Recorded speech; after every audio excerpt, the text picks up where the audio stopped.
Today we'll be covering a popular value resort on Walt Disney World property, Disney's Pop Century Resort.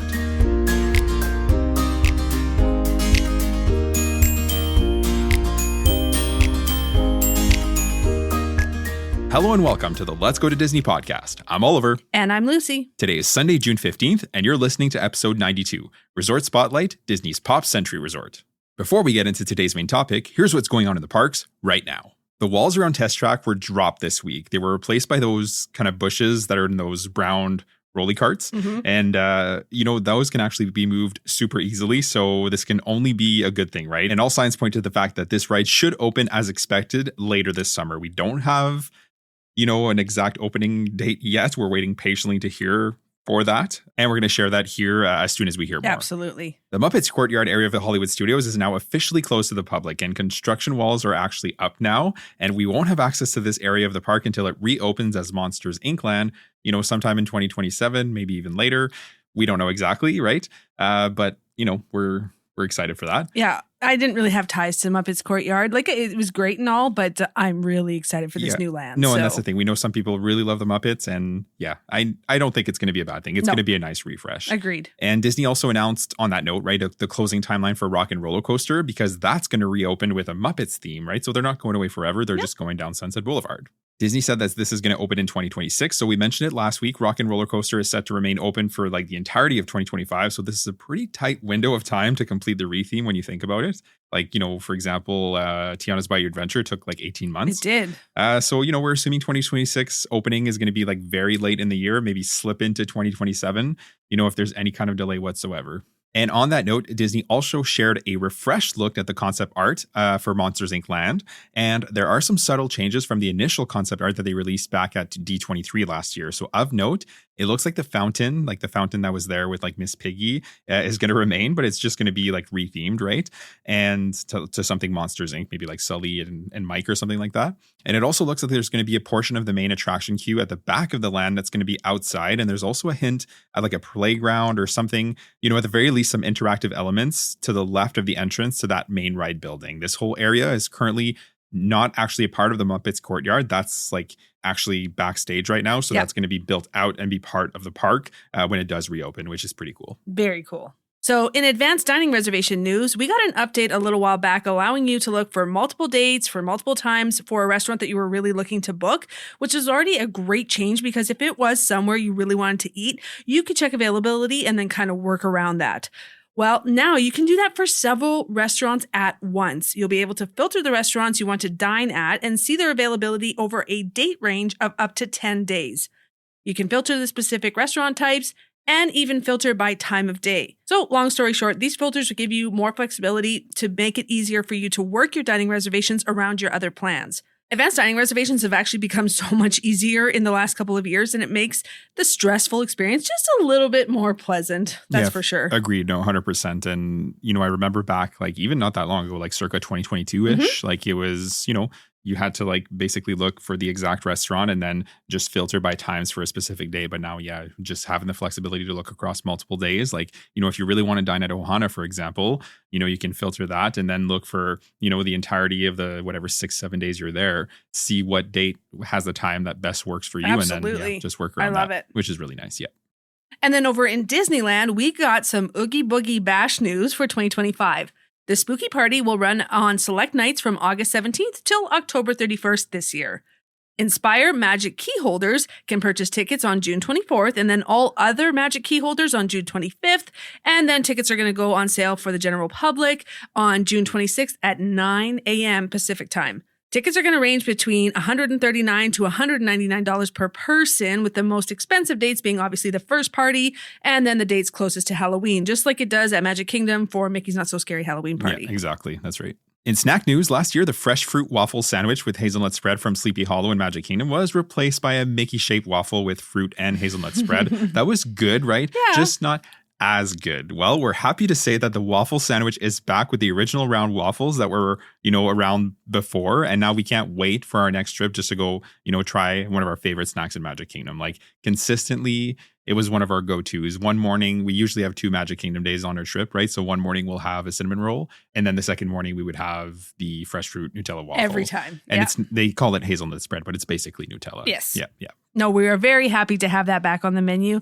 I don't know what made them bring it back, if it was the constant whining of customers being like, this is okay, but I really miss your old who way. knows? Yeah. Like I know like channels. If sales maybe had something to do with it, it just wasn't making the sales that the other one was doing. So who knows? But either we're way, very happy. Exactly. The pressure worked and it's back. Absolutely. So I want to start off today by wishing a very happy Father's Day to all the dads listening, and that, you're getting some chance to enjoy some family time this weekend. Maybe, getting a bit of R&R and a steak or something that you enjoy. Yeah. So happy Father's Day to all the dads out there.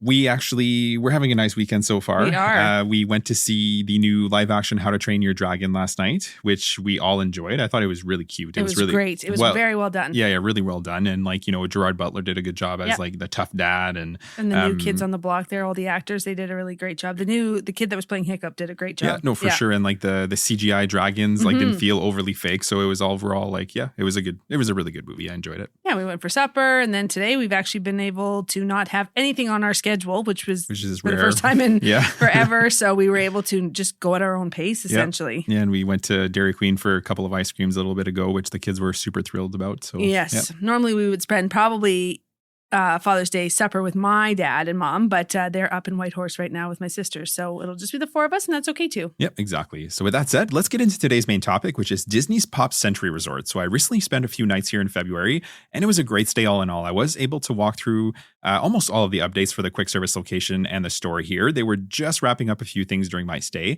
and the resort is actually located on Hourglass Lake, and it's not far from the Caribbean Beach Resort and, by extension, the Riviera Resort. It sits across the water from Disney's Art of Animation Resort, and these resorts actually share that Skyliner station, which is a big plus for both of these resorts, actually. So yeah, like if you're looking to stay on a Skyliner resort but not break the bank with Riviera and to a lesser extent Caribbean Beach, these, and then specifically Pop Century, can definitely be a good option. Yes. And then being that it's on the Skyliner, it's a pretty quick ride right to both Hollywood Studios and Epcot. And this is another pretty large resort on property, so it has several buildings that are spread out across like a decent distance, right? It's not quite as big as Caribbean Beach Resort, and I know we always pick on it because it's so big, but it is pretty big nonetheless. Yeah, absolutely. And then in terms of theming, this resort is focused on 20th century American pop culture.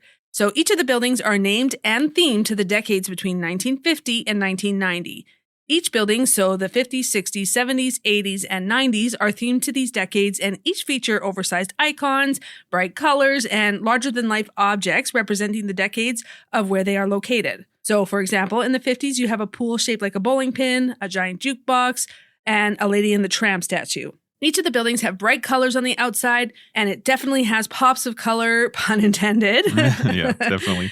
The marquee at the front of the resort is the word pop, P-O-P, in massive lettering with spiky text box, similar to what you would find kind of like in a comic book. And then the lobby here is called the Classic Hall, and this is where you're going to find your check-in desks and the main quick service and merchandise location named Everything Pop Shopping and Dining. The lobby is bright with colored tile floorings, and the walls are lined with shadow boxes and artwork with items and depictions of all the different decades. Yeah, exactly. It's actually really nice in there. And the shop here was, like I was saying, was recently refurbished, and it looks really good. They have your, usual Disney merchandise as well as some resort-specific items like Spirit jerseys, t-shirts, Loungeflies, and other items.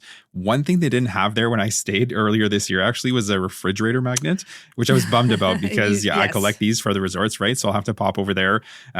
At some point next January when I'm staying there over the marathon weekend to see if they've gotten any in, because I spoke to a cast member at the time and they said that usually they'll get orders every now and again. So yeah, I'll have to go Fingers back and check. Crossed. Yeah. And then like Lucy said, the buildings that house the rooms are named after the decades and are all like brightly colored. So each decade has several buildings, not just the one.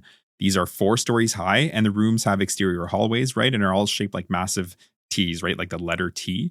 And then the exterior hallways have railings that are also brightly colored and themed. These buildings do have elevators, right? So that's nice to know. So if you have, mobility concerns or small kids with strollers and you're, first arriving with all of your luggage, they're definitely nice to have for those, use cases. Absolutely. For sure. Yeah. The 60s has 2 buildings, right? And they're on either side of the Hippy Dippy pool that sits in the middle. They have large yo-yos on the staircases, and there's also a large Mowgli and Baloo statue as well. They're also right next to the lobby on the one side and the Skyliner station on the other. And then the pedal Charles pool bar is also right next to the Hippy Dippy pool as well. Yeah, that would be a primo location, I would think, just for what you have surrounding you. Exactly. Type of thing. Those would be the preferred rooms. Yeah, that makes sense. The other two closest neighborhoods are the 50s and 70s. The 50s are to the right of the main lobby when you're facing the front. The neighborhood has 3 buildings that form kind of a triangle around the bowling pin pool. And then, like we said earlier, there are massive bowling pins at the staircases and then a large statue of Lady and the Tramp. To the left of the main lobby, when you're facing it, is the 70s. So there are 2 buildings here and actually no pool in this area.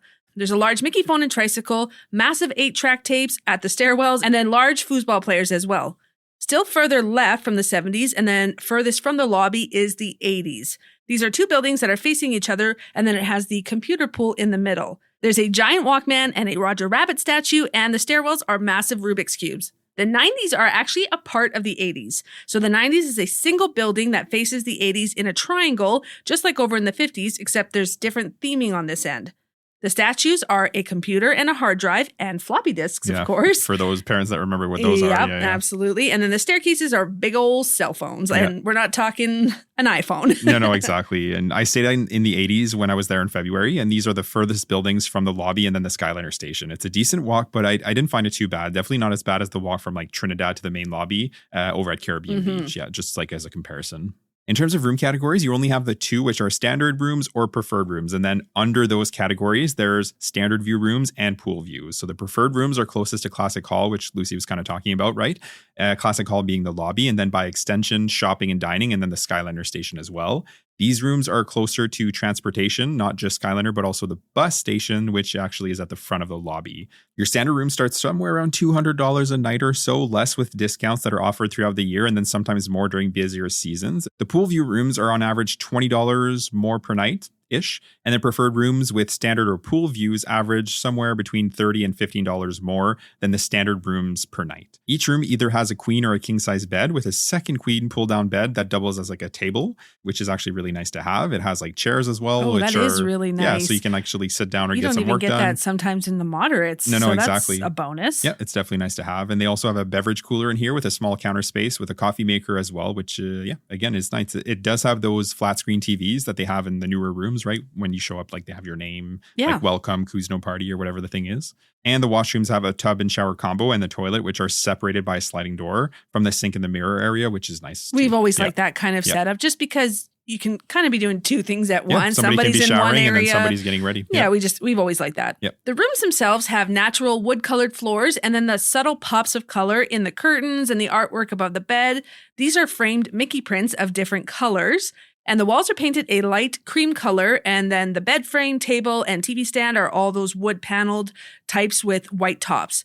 So like Oliver said, the second bed that doubles as a table is just really nice as a place to eat or to get some work done if you need to, or just to sit down when you're in your room. It is like we're kind of the people that say all the time, our kids will immediately want to jump on the bed after a park day. And we're like, get off the beds because you're in your park clothes. Your butt has been sitting literally everywhere. So it is actually nice to have a couple of chairs as an option when people are waiting for their turn to like have a shower at the end of the day. Rather than just having to sit on the bed. No, totally. And not everyone has to work on vacation, but if you do, it's definitely nice to have that table. Absolutely. I appreciated having it, to get a bit of quote unquote work done when I was there, right? I say this in quotes because anything Disney related doesn't really qualify as work. That's true. But yeah, it's there if you need it for sure. Now onto the bathroom. This has a single sink, but it is separated with a sliding door to the toilet and shower, like we said earlier. So you can have those 2 people getting ready, one's having a shower, and then at the other time, somebody's brushing their teeth and getting their hair done. It's just nice to have that separation. Yep. And then there's a makeup mirror mounted on the wall here as well, which is really nice to have. I always appreciate those little mirrors. Yeah, for sure. Yep.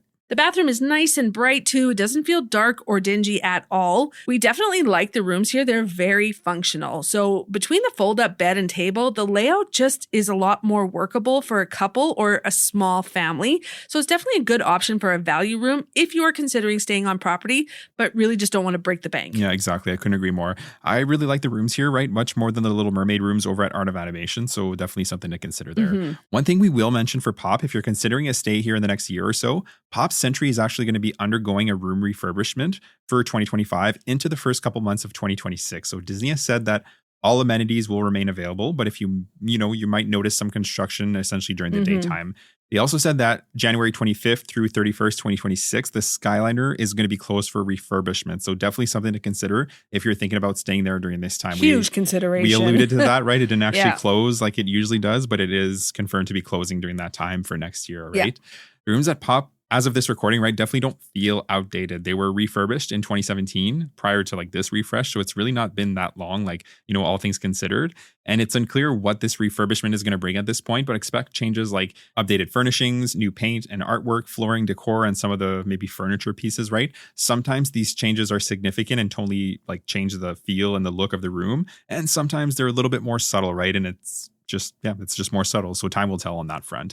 I'm staying here again in January of 2026. And like I said, I'm really kind of hoping for a refreshed room just to kind of get to stay in a new room, right? And Absolutely. see what they're going to be like. Yeah. Hopefully they don't get rid of the table and chairs. Yeah. So when it comes to room offerings, Pop Century is the only value resort that doesn't offer suites. Art of Animation has a ton of family suites, and then All-Star Music at the All-Star Resorts also sport family suites, but this isn't an option at Pop, so that might factor into your decision on staying here depending on what your needs are. But having said that, if you are a couple or a small family with 1 or 2 kids, you could definitely fit comfortably in the standard rooms here. The fold-up bed is nice for that because during the daytime, you can flip it up and then you get tons of your room back. It's not unlike the other resorts that have been refurbished in the last few years and that all have that Murphy bed now. Yeah, exactly. Definitely very similar. Yeah. Absolutely. So again, we just love the functionality of these rooms and lots of people do. That's why it's definitely a good option when it comes to the value resorts on property. Exactly. I couldn't agree more. All right, next up, let's talk dining. So being that this is a value resort, this is where you're going to see kind of a gap between the value and then the moderate and deluxe resorts, right? So value resorts tend to only have one option for dining, and it's essentially like a big quick service. So at Pop, this is everything Pop, shopping and dining. This location actually just wrapped up a full refurbishment of the combined merchandise and quick service location, like I was saying. So from the lobby is the entrance to the store, and it's really bright in there. The walls are all like lime green with orange and blue pops of color, and they've done a good job of like not overcrowding the store, right? So it feels like open and airy in there. I just love the look and the feel of the refreshed space. They did a really good job with it. Then there's the entrance to the quick service back there as well. This whole area was completely redone with brand new booths and tables. The booths are orange and the chairs are red. There's like color inlaid into the flooring and the walls are painted blue with pops of orange and lime green.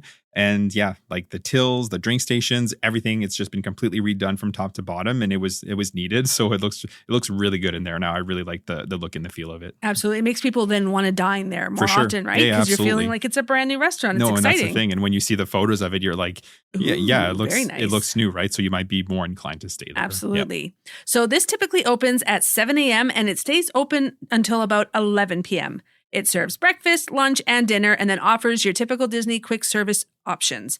So for breakfast, they have your standard egg and pancake offerings, but they do have some different options as well. So there's an avocado breakfast bowl with avocados, Southwest style beans, and salsa fresca. For lunch and dinner, they have burgers, sandwiches, chicken strips, and again, different options like the mojo roasted chicken with mashed potatoes, the citrus basil salmon with seasonal veggies, chicken adobo nachos, beef and veggie stir fry, and the sesame chicken. Those all sound absolutely delicious. For sure. Something different than your standard Your stuff. standard burger, yeah. Yep. And then they also have the hot dogs, pasta dishes, salads, soups, and then several plant-based options as well. So you should be able to find something you'd like to eat here for sure. And then, of course, they have a selection of sweet treats like brownies, sundaes, cheesecake, cookies, croissants, cinnamon rolls, muffins, and much, much more. One item that is actually unique to this resort is the tie-dye cheesecake. It's usually in their grab-and-go refrigerators, so have a peek if you're there, and you may be able to snag a slice. I think it's pretty popular. Yeah, it is. Yep. Then, of course, they have a wide selection of grab-and-go options as well. So some are on the healthier side, which is nice too. So think fruits and vegetables, yogurts, oats, and sandwiches. Yeah. Long story short, it's a decent quick service, right? And if you're staying here, it'll give you some good options for sure. Having said that, we've said this a lot about the resort specific restaurant offerings, right? We wouldn't go out of our way to come here, except if you wanted to come just to check out the finished renovation, right? Outside of that, you also have the Petals Pool Bar just outside the back doors of the main lobby next to the Hippy Dippy Pool. This typically is open from 11 a.m. to 11:30 p.m. So for like lunch and a light dinner, right? It has a small menu. It offers an Italian sub, chicken Caesar salad, a Greek salad, and a turkey provolone sandwich. It also has a couple of snacks like the Mickey-shaped pretzels, a cheese cup, a small charcuterie plate, and then a small chip bags as well that you can kind of grab and go with. There's a few frozen treats here as well, and then a full bar. So you can get your standard soft drinks and a selection of cocktails, beer, and wine. It's okay for a quick drink, right, when you're at the pool, but given its proximity to the lobby, if you were looking for, more options, essentially, you don't have to go very far to get to everything pop, right? And then that's it for dining at this resort, right? Given the size of this resort, it is pretty limited, but given that it's a value resort, that's to be expected, right? It's just what it is. But the good news is that since you're on the Skyliner, it opens up a bunch of other options, and all you have to do is essentially hop on the Skyliner and yeah, off you go. Absolutely. All right, next up, let's talk pools and recreation. So the big thing about the pools at the value resorts, and it may not be a thumbs down for people, but for us as a family, it would be a thumbs down, is that they don't have water slides. Now, in and of itself, this likely isn't a deal breaker for most families, but just something to be aware of, because I know our kids, they love the slides, so that would be a deal breaker for us, unfortunately. Maybe when they get a bit older, though, we could stay there. When they're older, for sure, yeah. This, and when you add other factors like dining options, though, might be enough to sway you towards a moderate resort. But outside of that, the pools here are just fine, and you and your kids will definitely have a lot of fun here. So there are the 3 pools at the resorts, which we alluded to already. The first is the Hippy Dippy Pool. It's just outside the back doors of the main lobby that's sandwiched between the 2 60s buildings. It's loosely shaped like a large flower, and it's a decent-sized pool, but it can actually get pretty crowded during busier times for sure. Having said that, they probably don't draw as many people as the flagship pools at the moderate and deluxe resorts because there's no slides or anything to really differentiate it too much from the other pools. And then, not far from this pool towards the Skyliner is a small kiddie pool for the younger littles in your party. Yeah, exactly. And then over in the 50s, you've got the bowling pool, which is shaped like a giant bowling pin. And it's located right at the center of the 3 buildings over there. And then lastly, over the 80s and 90s, in the center of those 3 buildings is the computer pool. This is just a large square, right? No theming really to set it apart, but there is a large keyboard inlaid into the ground right next to the pool. So, like you can imagine that the pool itself is the screen. Yeah. And I think that was the intention, but yeah. Anyways, for other recreational fun, you have the standard campfire activities every evening, right? This is offered at every Disney resort, weather permitting, of course. You can get free marshmallows and you can get s'mores fixins for a small upcharge. There's movies under the stars when the sun starts to go down, which is usually around 8:30 at this time of year. You also have a jogging and walking trail around Hourglass Lake, which is really nice, especially early in the morning or at dusk in the evening. Over in the 70s area, there's a playground for the kids to burn off some energy. And then specifically for the cool kids summer offerings, right? There's the wake up and shake up parties, which are Monday through Thursday on Generation Gap Bridge. And they're essentially going to have activities for the kids as you head off for your park days. Characters will swing by the lobby for impromptu meet and greets every day between 10:05 and 10:35. So if you want to catch some Disney characters, just head to the lobby around that time. Inside Classic Hall on Thursdays, Saturdays, and Sundays at 1:35 and 6:55. And then on Tuesdays and Fridays at 3:25 and 5:05, there's going to be fun, fast-paced games for the kids. So just expect to, have cast members essentially have games set up for the kids during those times. And then there's pajama parties over at the Hippy Dippy Pool deck, Monday, Wednesday, Thursday, Friday, and Sunday at 8 p.m. to wrap up the day with some fun. Yeah, and when it comes to like the water slides and stuff, if you're looking to save a buck, like honestly, this is a great resort for that. And if your kids are like really wanting a water slide, just make a day at one of the water parks. Yeah, for sure. Or, just to get a taste of it. On your check-in day, take advantage of the free water park. Oh my God, absolutely take advantage, because every resort gets that opportunity. You're staying on a Walt Disney World property, doesn't matter if it's moderate value or deluxe, you get that opportunity. So if you just want them to get a taste of it and save a buck or two, on the resort, that is definitely a great option. For sure. Definitely an option. Yep. There's also a Find a Friend activity on right now as well, where you're going to search the resort for a hidden Goofy prop. And when you find it, you take a photo with it, and then you take it to the front desk for a surprise. I really like that. I think that's a fun activity. Yeah, for sure. Then there's poolside activities daily at the Hippy Dippy Pool between 1 and 2:30 p.m. And then for an added cost, you can make a Mickey tie-dye shirt on Tuesday, Thursday, and Saturday and Sundays from 3 to 4 p.m. You can paint a vinyl record with your own design on Mondays and Fridays from 3 to 4 p.m. or paint your very own miniature bowling pin on Wednesdays from 3 to 4 p.m. as well. I think our daughter would really like that. Yeah, she would. Yeah, definitely. There's a Beach Bash dance party on Tuesdays at 8 p.m., nighttime trivia on Saturdays at 8 p.m., and you can make a seasonal craft daily from 8:30 to 9:30, all at the Hippy Dippy pool area. So long story short, there's actually a lot going on at the resort. Like if you have a rest day, your kids will be full of fun. Yeah, you can like find there's some so things much to do. Absolutely. That's Between what the I love about pool and these the resorts. other things. Yeah, definitely. Yep. That like, sometimes rest days, you can only rest so much with kids and then they do need to be entertained. And I just find that this resort offers a lot. It's wonderful. Yeah, all the Disney resorts do. They really do. Yeah. That's why they're so That's great. one huge bonus about staying on property. Absolutely. Definitely. So these are obviously all subject to change, and many of these offerings are obviously weather dependent. So whenever you're in doubt, just check with cast members or at the front desk, and they're going to be able to give you any details that you are looking for. Yeah, exactly. Next up, let's talk location and transportation. So when the Skyliner opened back in 2019, it really put the resorts on the Skyliner route in a much better standing when it comes to transportation options. So Pop Century benefited from that, right? It's at the end of the Skyliner route, and it sits across Hourglass Lake, like we were saying earlier, and it shares that Skyliner station with Disney's Art of Animation resort. The Skyliner station itself is located on Generation Gap Bridge, and it's literally in the middle of the water in between the two resorts, right? When you take the Skyliner from here, it's going to take you right to the Caribbean Beach Resort, and you must get off there, right? It does not continue on. Caribbean Beach Resort is the main hub, and that's where all the 3 other lines stem from. Once you're at Caribbean Beach, you can either take the Hollywood Studios line or the Epcot line. The Epcot line has a rolling stop at Riviera and continues all the way to the International Gateway entrance from there. And then the Hollywood Studios line is a straight shot from Caribbean Beach Resort. Easy peasy. That's like a 5-minute ride. Oh, so easy. Yeah. So one thing we will mention after staying at both Pop Century and Caribbean Beach Resort, the lineups for the Skyliner at this end of the Skyliner swell really quickly. When the parks open at 9 a.m. and early entry is 8:30, the Skyliner will start running shortly before 7:30 usually. So people are starting to actually line up just after 6 a.m., which is absolutely bonkers. It's bonkers, yeah, agreed.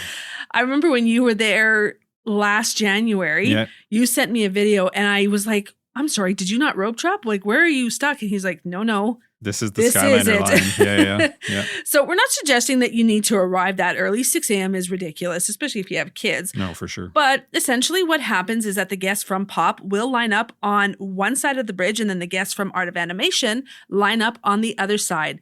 So when the Skyliner opens, they're going to zipper guests coming from both sides until the initial lines are gone. So while you don't need to be there an hour in advance, if you don't want a super long line at the Skyliner in the morning, you do need to head there a little early. This is probably our least favorite part of staying at these resorts. While it's super convenient to be on the Skyliner route, the initial road drop for the mornings feels like a double whammy. Definitely does, yeah. Waiting in line for the Skyliner and then waiting in line at the touch points for a rope drop. But having said that, whether you're coming to and from for the rest of the day, there's generally little to no lineup. So outside of that first time in the morning, it's generally very pleasant. Yeah, exactly. And, I've said this before, but when I did the swap from Art of Animation to Pop in February, right? This is kind of what Lucy was alluding to. I packed up my suitcase and I walked it over. Then this was just after 6 a.m., literally. And I was shocked to see people already lining up for the Skyliner. I was already up in Adams since, I was switching resorts, and people slowly started trickling in as the morning wore on. And I'd suggest, as a best practice, right? Heading to the Skyliner around 45 minutes or so before the Skyliner opens if you want a relatively short line to board, right? If you're okay with waiting a little and by extension being further back when you get to the parks, you can arrive a little later, right? So it depends on essentially what you're looking for out of your morning. And we talked about this in our Caribbean Beach episode, but that's not the case at all at Caribbean Beach, right? Not at all. You can arrive pretty much right before the Skyliner opens over there, and the line is pretty manageable. I'm pretty sure we arrived maybe 15 minutes before. It was opening at 7:30. We were there 7:10, 7:15, and there was maybe 10, 15 people there. Yep. Yeah, not an issue at all. Yep. So from Pop, it's the Skyliner for Epcot and Hollywood Studios, and then it's going to be the buses for Magic Kingdom, Animal Kingdom, and Disney Springs. Even though this is a pretty large resort, there's actually only one bus stop, and this is just outside the front doors of Classic Hall in the front of the resort. There are chains and posts here that form the lines, and then you just line up at the station for whatever park you are going to. Because there's only one station, everyone comes to this one, right? So it does get busy pretty quickly. Yeah. So aiming to arrive 10 to 15 minutes before the buses are set to arrive is definitely best practice if you want to get on that first bus. In our experience, first thing in the morning, they come quickly and often, so you don't have to get on that first one. Another one is likely not that far behind at all.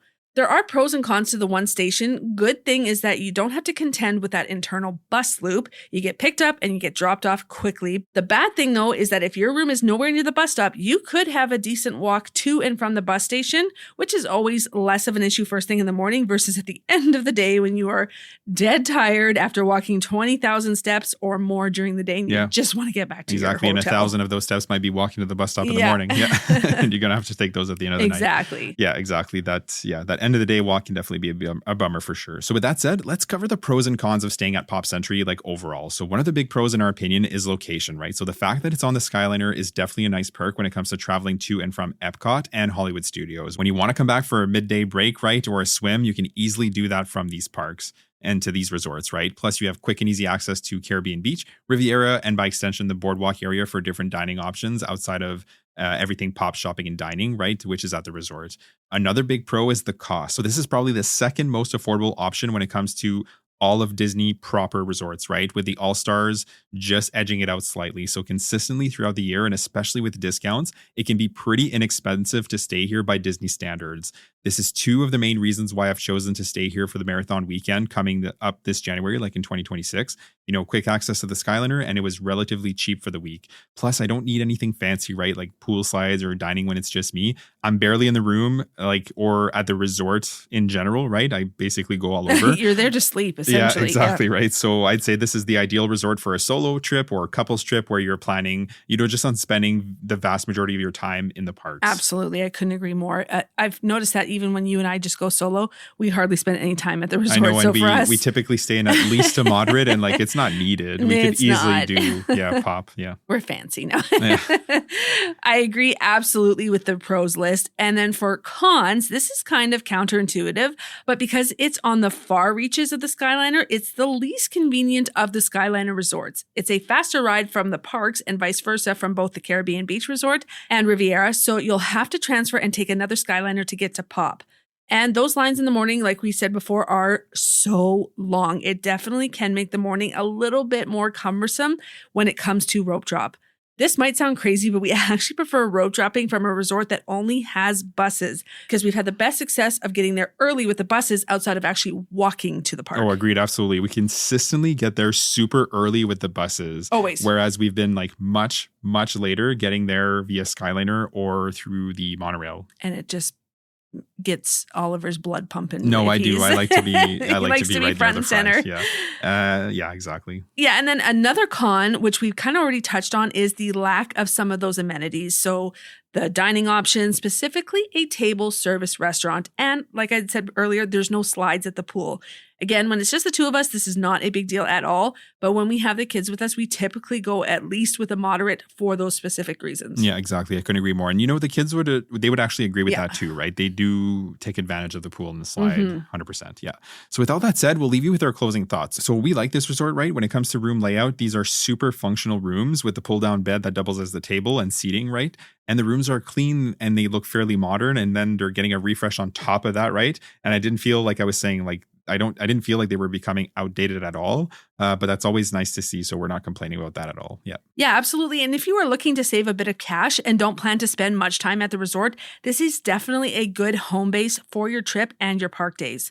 The easy access to the parks, the affordable cost, and the look and the feel of the rooms. This is definitely a front runner for us depending on what we're looking for out of our trip, but we can definitely recommend to stay here for sure. One thing we will say is that if you have small kids that are looking for a major Disney theming and you plan on spending more time at your resort swimming and enjoying the amenities, we probably would look elsewhere. So think Art of Animation or one of the moderate resorts for sure.